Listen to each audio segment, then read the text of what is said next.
Hello, Earle Pughe here from the Music Maker Foundation. Today we're going to look at Georgia Buck by Precious Bryant. This song is in the Music Maker book, Deep in the South, and it does have a track on the accompanying CD. So if you get a chance, please check that out. This song called Georgia Buck. It's in the key of C. It has 3 chords. A C chord, which is the conventional C. It has an interesting F chord. It's like this. You'll notice that we're getting a very loud and clear sound out of that 6th string with no fingers on it. So when I first heard this song, I couldn't figure out how Precious was getting that such a clear note on the bottom of the F. If you bar the F for the conventional F chord in this style, it's difficult to get that low note clear.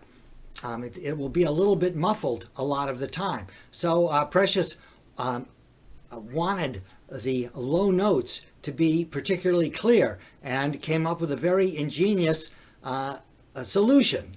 Just retune the 6th string. So on the F chord, you only need to finger strings 4, 3, 2, 1. The others are good. Also, this means because her hand's not all stretched out, when she wants to bend this D note on the top of the F, she's able to do that better. Now, this has a side effect. This song also has a G chord, and if you play this note, it's going to sound very sour. So the G chord now has a slightly different shape. It looks like an E minor chord on the wrong strings. So we've got the G at the 2nd fret of the 6th string. This takes a little getting used to, but it really, it gives a different sound by having that low F. And in this style of Piedmont playing, this is dance music. It's played at functions. It needs to have a steady, driving beat. It's related to a ragtime march. It's sort of pre-blues. So this alternating thumb,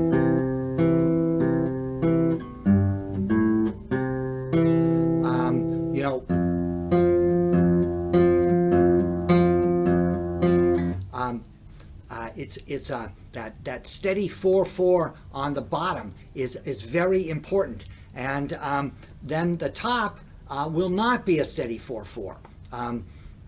Precious will tend to hammer into the C whenever she goes back to a C chord, or I should say, whenever she starts a phrase with the C chord in this song, she hammers into the C on the 2nd string. So that's on the beat 1. But the next note, and many of them following that, will be off the beat, so they will be syncopated. But that low note, no syncopation, straight 4, very strong. Also, if you listen to Precious play this song, she's playing it very aggressively. She's getting a little bit of a string rattle, and sometimes she's brushing with the thumb or the 1st finger. She plays with the thumb and the 1st finger. So once again, if you play Mississippi John Hurt style, you'll probably play with the thumb and the 1st 2 fingers. That will give you a slightly different bounce. So in this tune, to get the sort of the right sound, I recommend that you tune the low E up to F, and try to use the thumb for the bass notes and only the 1st finger for the high notes. So we'll take a listen to Precious doing the tune now, and you'll hear that she's playing aggressively, and she's playing fast. She's over 200 beats a minute.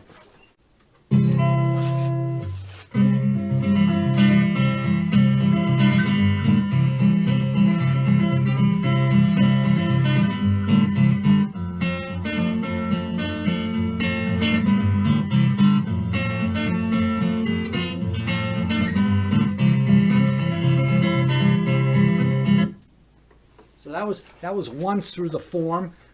It's a 16 measure tune. The first two lines are 3 measures on C, then 2 beats on G, 2 beats on C. At the third line, we've got 3 measures on F, then 2 beats on G, 2 beats on C. And the fourth line is 3 measures on F, 2 beats on G, and then 2 beats on C. So harmonically, it's relatively simple. It's a 1 chord, a 4 chord, and a 5 chord. She's really not using any sevens but she is using that 6 on the F chord, and she is bending that part way up to the flatted 7. So we're getting a blues element in there. We'll take it a line at a time. She starts off with a thumb rake. We're on a C chord. She goes straight across the guitar. Now the thumb is going to alternate.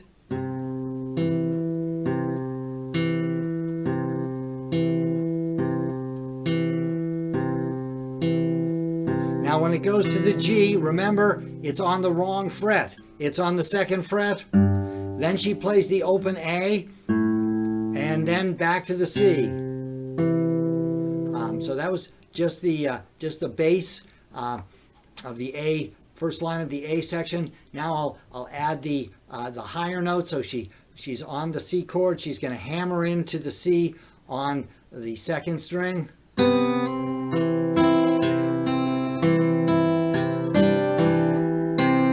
Another hammer. G chord. Now this next line is a slight variation on that. She's going to go up to the G on the 1st string in the 2nd measure. Starts off with that same hammer.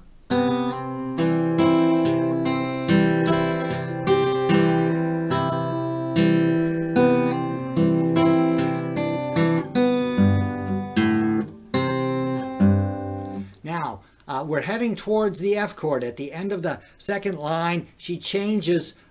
She's been alternating on the C chord from the C on the 5th string to the E on the 4th string. She's going to alternate at the end there from the C on the 5th string to the G on the 6th string. Now notice that once again that G is on the 2nd fret. Takes a little getting used to not get tangled up on that. Now we've just gotten to the F chord. She's got that big low open string, a really powerful sound, and that's kind of important to her interpretation of the song.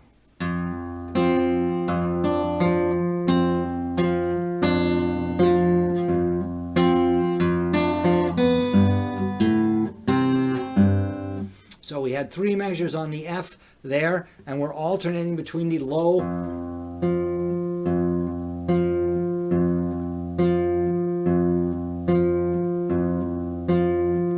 going to go to the G, and once again then the open string to get us back to the C, then back to the low G on the 6th string to get us back down to the low F. So here we are on that F chord at the third line.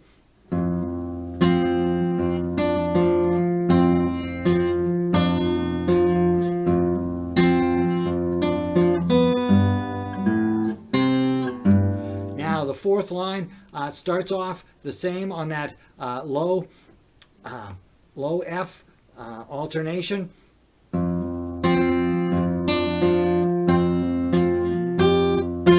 But then once again she changes it a little bit. We go to a high part, and then we're back to the low part. Then the G chord, the open A, and we're back to the C. Now we're about to do a repeat and go through the whole form again. So she has the E on the bottom, and then She doesn't hit a single note. She definitely sort of brushes strings 5 and 4 again. So that was once through the form. Precious never plays it the same way twice. She's got some interesting little variations worked around. Some of them are more rhythmic and some of them are more melodic. So you've really, it's really important to listen to her play the song. Also, if you get a chance, search out the video of her playing this on YouTube. You know, she's quite a showman, and you can see that she's having a good time, and she hopes that you do too. But you know, she's there for having a good time, and you know, you're having a good time is up to you.